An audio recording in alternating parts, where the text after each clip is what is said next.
Hey, y'all. This is going to be a bit of a different episode. Originally, in the intro video, I had said that after all the big four major pay per views we'd be having every 3 months, that we would do kind of a check in episode that we talk a little bit more about the gameplay aspects, go over pop increases, you know, stuff like that. Just a little more, like I said, gameplay oriented stuff. I'm still planning on doing that going forward. But I realized as I skip forward, we are 2 days after the last filmed episode. So we are Monday, March week 3. Clash Classic was the last thing we did on Saturday.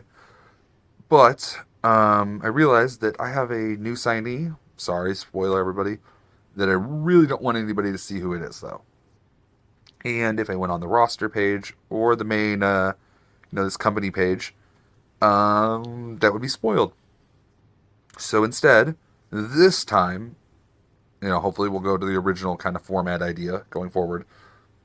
I'm just going to go over a couple little things this time and kind of go over the storylines and just kind of get everybody caught up to where we're going. So, yeah, if you're not trying to watch all the videos and you want to jump in, this is a good way to start that. And if you just want a little bit more background on stuff to see where we're at number wise, here you are. So the first thing I want to show is finance. We are kind of losing money at this point, but if you saw the original video, the intro video, I did give us a cash boost at the beginning from what we normally start at. It's ridiculously low for like being the top two Canadian companies combined. So I bumped that up, and that's kind of why I did it. Not because I wanted to be cheap or kind of cheese the game in any way, but because I really wanted to be able to have fun with the save and focus in on the story aspects, not necessarily not be able to sign everybody and do whatever the hell I wanted, but just not have to stress so much at the beginning. So as you see, we're kind of going down in all the categories month by month. But that is because I believe, especially with the pay-per-view revenue, which is going to lead to the ticket sales as well. Um, we started with our first pay-per-view in Ontario. Our second was in Montreal. Our third was in Alberta. Those all decline in size each time. So I'm going to guess that has something to do with the pay-per-view buy rate and the ticket sales then as well. So as you can see, if you've been watching the show along or the series so far, you know that we've had a really hard time gaining pop, and we've actually only gone up two since we've only gone up two at all since the game started, and that is in Quebec and Alberta, where we had our best two pay-per-views. I'm thinking we can't really get a better TV deal right now, and I don't think we're going to be able to do that until we grow in size, which is going to be a pain in the ass to, get all these up. I think all of them besides the Maritimes, we have to get up 77. So that's a pay-per-view, up 1 point per pay-per-views, and we have to hold them each in each region, which is then going to hurt the finances, what we were just talking about. But again, that's why we gave ourselves a cushion. I'm not too worried about it, but it is definitely going to be a process getting up and pop. Um, but yeah, that's kind of it on that front. Again, I would show a little bit more, but yeah, let's go through our show history, or just pull up the show history, and we're gonna kind of talk through some of the stories. Um, we'll start really with Total Elimination, which is our first pay per view.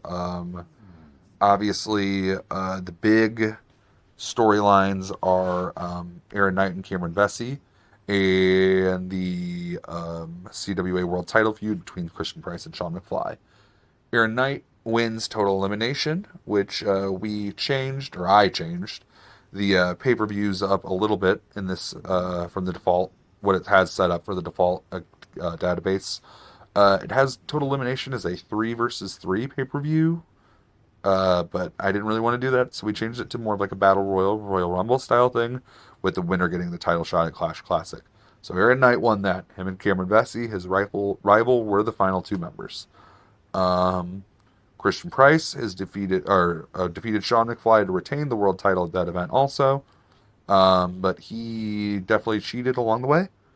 Um, we had Gen Z. They kind of ended their feud with the brothers Kane that it starts you off with. Brooke Tyler got a good squash in. And Amber Allen beat Nadia Snow for the women's title for the first time. Throughout these weeks, we have some updates. Really, a lot of the main story between that is kind of the feud between Shooter Sean and Skip Bow, but that also kind of feeds into the story between Aaron Knight and Cameron Vesey. I mentioned this in one of the episodes we did previously, but in their biographies and in the game world, Aaron Knight and Skip Bow were a brief tag team at one point. They won the tag titles. Knight turned on Skip Bow. That was kind of his moment that he really kind of stopped being a jobber, kind of a joke, just a whatever kind of guy, and became a main eventer. Um, Skip Bow he had not even necessarily helped Aaron Knight, but just kind of didn't let him get his ass kicked at Total Elimination in the match, essentially. Aaron Knight obviously wanted to thank him for that, and Skip Bow's obviously still kind of hesitant to trust him. He says he doesn't have a problem with him, but doesn't really want anything to do with him either. So when Skip Bow ends up getting attacked post-match by Shooter Sean Dealey and Cameron Vesey, here in the month of either the end of January, beginning of February, who do you think's going to come out and save him? Aaron Knight. They both end up getting beat up, though. Skip Bow's out for a while. Shooter Sean gets suspended because he attacks an official in the melee. And obviously Aaron Knight, when he gets back, he is not a happy man. So he says, Cameron Vesey, we're going to settle this once and for all. Well, maybe not once and for all, but we're at least we're gonna fight, basically. So they are gonna have that match at Last Man Standing. We'll kind of go ahead to that. Obviously, Cameron Vesey ended up defeating Aaron Knight for that. That's going to set up stuff we have going forward. The Queen's Court also defeated Amber Allen and some of her allies. Gives Nadia Snow excuse me, guys, I just took a drink. Kind of gives her the confidence and the stuff to back up why she challenges her again for the title at Clash Classic. We get Tim Westybrook coming back at Last Man Standing, or not coming back, but coming back to Canada, I guess. He was kind of the biggest name that didn't sign with CWA when CGC and North of the Border merged. We just really needed some more star power and some people who could main event a show who weren't Sean McFly, Christian Price, Aaron Knight, and Cameron Vesey. So I've really kind of tried to make that happen. I think we've seen Shooter Sean and Skip Bow can kind of carry it. Outside of that, not a whole lot. So Tim Westybrook is a welcome addition to the roster. We had Dynamite Express make their first defense of the titles this series. It's against Thunder and Lightning, who won the previous year's Tag Team Grand Prix. That is one of the start-offs, or the storylines that starts you off. And we bring a feud, for now, the feud between Lauren Easter and Brooke Tyler has come to an end because Lauren Easter defeated Brooke Tyler in a really good last woman standing match. Throughout all this, this time in here too, one of the biggest storylines that's going on is Sean McFly is trying to get a title shot back. As we said at Total Elimination, he was definitely and obviously cheated out of that match and probably would have won if it wasn't for interference. Christian Price says, the game's caught up to him. He's just too old. So Sean McFly comes out and has basically said, I'll wrestle every week. I'll wrestle every show, every house show, every pay-per-view. I'm going to go out there. I'm going to prove to myself and to everybody that, I can still do this. And by that, I will earn a title shot. Christian Price says there's absolutely no way you're getting a title shot until, Sean McFly twists his arm a little bit. Not literally. He just kind of gets involved in his business. And Christian Price ends up saying, all right, we'll do that with a caveat. You're going to wrestle all these stuff, but I'm going to set up the matches. The next 5 shows, you're all having all matches every time. I'm going to set up everything about them. And if you win, I'll give you a title shot. But if you lose at any point, you can never challenge for this title again.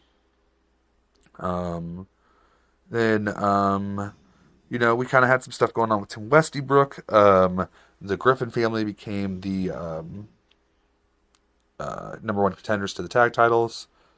Shooter Sean's suspension is lifted. Skip Bow comes back from his injuries from that attack. Obviously, that's oil and water right there. So they brawl on, I think, Yeah, no, one of the shows. Yeah, right here, the first show before, the last show before Clash Classic. They're both back. They just, they brawl that stuff. And yeah, really the only other thing I think we should note with these shows, well, actually two things. I apologize. Um, Lauren Easter has called out and said that she wants next on the women's title. Obviously, Amber Allen won that match, and Lauren Easter kind of helped her with that. We thought she might attack her and cost her the match. She's actually kind of running interference on the people running interference. But the thing I did want to mention besides that is that we, again, here I am. One more thing, real quick, guys, before I get to the thing that I originally said I was going to say. Uh, Jared Johnson, Johnny Bloodstone have formed a tag team. Johnny Bloodstone trained Jared Johnson. They've kind of been feuding with the Colt Boys for a while. They were going to have a match at Clash Classic. Jared Johnson's out for a month. I think 3 weeks at this point. So obviously that didn't happen, but that's still going on. And the television title up until this point, that's where I was trying to get. Mr. Impact is still the champion. Um, and yeah, he's still the champion. He has been kind of coasting though because Steve DeColt has set up like an open challenge type thing, but it's not really an open challenge for the television title.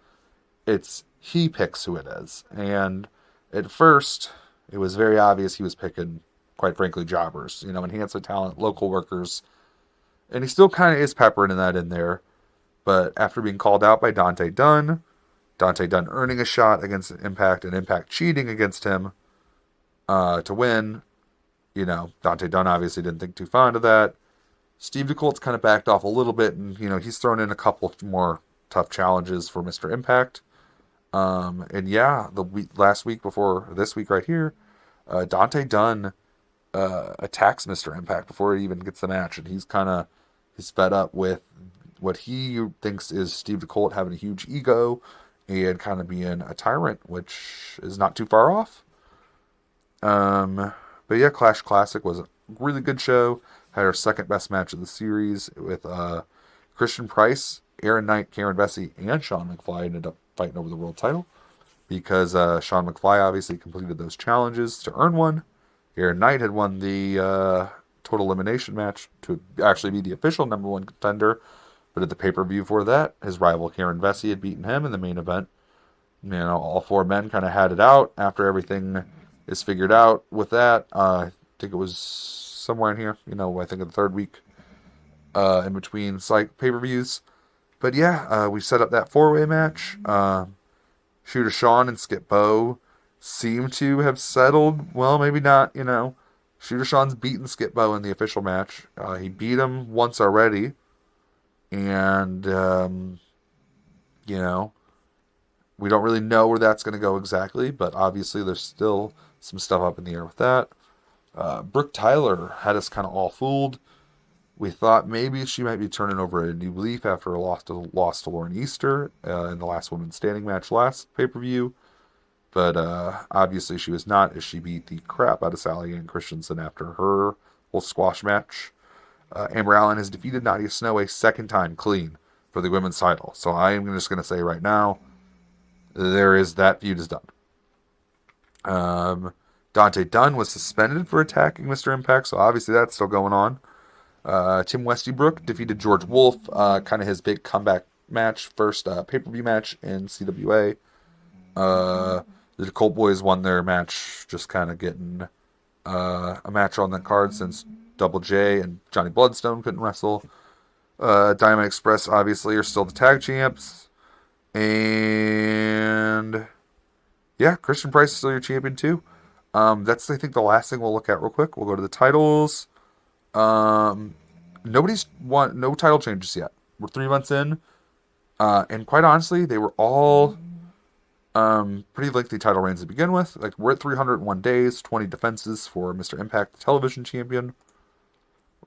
Prestige has not gone up or down.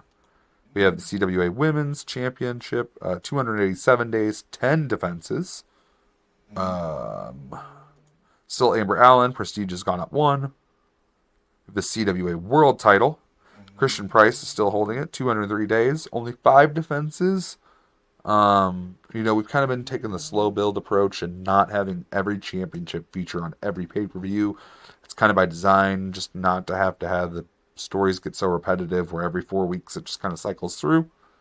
But even though that's still like 5 defenses in six-ish months, I think we might feature the world title a little bit more going forward.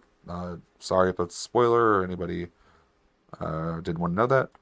We did go up in prestige after Clash Classic to 82. And the World Tag titles, 399 days, 20 defenses for the Dynamite Express. I said on Clash Classic, by hook or by crook, they kind of get it done. Whether they're cheating to win or not, they kind of get it done when it counts. The Prestige did go down one, but back up. But yeah, I like doing these kind of check-ins and stuff too because tomorrow's going to be 400 days as champion. So we might do a little promo, something on Championship Wrestling that feeds into that. Other than that, though, guys, I said at the beginning, I would like to do these a little bit more gameplay oriented, these kind of check-ins that we're going to do after the major shows. But we have that debut that's coming in, so I didn't want to spoil that for you guys. So I hope this was worthwhile. Like I said, maybe a good recap if you just started watching and didn't want to watch the rest of them. But until next time, guys, we're going to go ahead and, we'll jump right in. Next episode is going to be first episode of Championship Wrestling following Clash Classic. Definitely going to have some new storylines and stuff going on, so see you then. Thanks for tuning in, as always.